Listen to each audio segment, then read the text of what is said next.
श्री गणेशाय नमः। फ्रेंड्स, यदि आप कर्म नहीं करना चाहते हैं, यदि आप निराश हो गए हैं, थक गए हैं या किसी प्रकार की समस्या से हार कर आप कर्म करना छोड़ रहे हैं या छोड़ना चाहते हैं, तो सुन लीजिए भगवान श्री कृष्ण गीता में क्या कहते हैं। नियतं कुरु कर्म त्वं कर्म ज्यायो है कर्मणः शरीर यात्रापि च ते न प्रसिद्धयेद कर्मणः। भगवान श्री कृष्ण कहते हैं कि नियत किए हुए कर्तव्य कर्म को कर, क्योंकि कर्म न करना बुरी बात है। कर्म न करने से अच्छा है कर्म करना। कर्म करना कर्म न करने से श्रेष्ठ है। और यदि तू कर्म नहीं करोगे तो तेरा शरीर का यह निर्वाह जो चल रहा है, शरीर का जो यह प्रवाह चल रहा है, जन्म जन्म का जो प्रवाह चल रहा है, वह सिद्ध नहीं होगा। यदि तुम रुकना चाहते हो, जन्म मृत्यु के बंधन से मुक्त होना चाहते हो, तो वह मुक्त तुम नहीं हो सकते। यदि मुक्त होना चाहते हो तो कर्म करना ही पड़ेगा। फ्रेंड्स, आप इसे साइंस के ढंग से समझें तो इस प्रकार कि यदि दो तत्वों के परमाणु आपस में क्रिया करना चाहते हैं, अभिक्रिया करते हैं, तो क्यों करते हैं? वे अस्थायी होना चाहते हैं, वे भी मुक्ति चाहते हैं, लेकिन मुक्ति प्राप्त करने के लिए उसे अभिक्रिया करना ही पड़ता है या नहीं करना पड़ता है? आप भी जानते हैं, यदि साइंस पढ़े हैं तो। दो तत्वों के परमाणु यदि वे अभिक्रियाशील हैं तो उसे उस अभिक्रिया से मुक्ति प्राप्त करने के लिए अभिक्रिया ही करना पड़ता है। बिना अभिक्रिया के मुक्ति नहीं मिल सकती। जैसे मान लीजिए दो तत्व के परमाणु हैं और वे परमाणु एक दूसरे के साथ यदि अभिक्रिया करते हैं तो उनकी बाहरी कक्षाओं में इलेक्ट्रॉन जो है उनके साथ समझौता करना पड़ता है।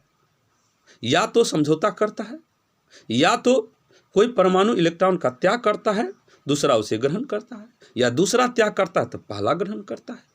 या तो इलेक्ट्रॉनों का त्याग होता है या ग्रहण होता है। कुछ ना कुछ तो करना ही पड़ेगा, तभी अभिक्रिया होगी। अब बिना अभिक्रिया के त्याग और ग्रहण नहीं होगा, और जब तक त्याग ग्रहण नहीं होगा या साझेदारी नहीं होगी तब तक आप इससे मुक्ति भी प्राप्त नहीं कर सकते, तब तक आप अष्टक भी पूरा नहीं कर सकते। अर्थात जन्म मरण के बंधन से मुक्ति यदि पाना चाहते हैं तो तत्वों के परमाणुओं की तरह आपको भी अभिक्रिया करनी पड़ेगी। तब रही बात कि अभिक्रिया करने के लिए जरूरी है ताप, दाब, उत्प्रेरक, सांद्रण, भौतिक अवस्था, अभिकारकों की प्रकृति, पृष्ठतल इत्यादि ये कारक हैं। हाँ, ये कारक भी जरूरी है। यदि ये कारक आपको उपलब्ध नहीं है तो आप अभिक्रिया नहीं कर सकते। इसका मतलब ये नहीं कि आप मुक्त हो जाएंगे। आप अभिक्रिया करने के लिए प्रेरित तो रहेंगे, परंतु जब तक ये कारक उपलब्ध नहीं रहेंगे तब तक आप अभिक्रिया नहीं कर सकते। इसके लिए नियत कर्म है। नियत कर्म के बारे में शास्त्र में लिखा हुआ है कि वर्ण, आश्रम, स्वभाव एवं परिस्थिति के अनुसार जो प्राप्त कर्म है उसे यदि आप करते हैं तो वह नियत कर्म है। जैसे भोजन करना, व्यापार करना, मकान बनवाना इत्यादि इत्यादि जो कर्म है नियत है, उसे करना ही पड़ेगा। यदि आप भोजन नहीं करेंगे तो फिर जिएंगे कैसे? और जिएंगे नहीं तो अन्य कर्म नहीं कर सकते। जैसे इसमें शास्त्र विहित कर्म लिखा हुआ है कि उपवास करना, व्रत करना, उपासना, तप, ध्यान इत्यादि, तो ये सब जो शास्त्र विहित कर्म है। शास्त्र विहित कर्म क्यों किए जाते हैं?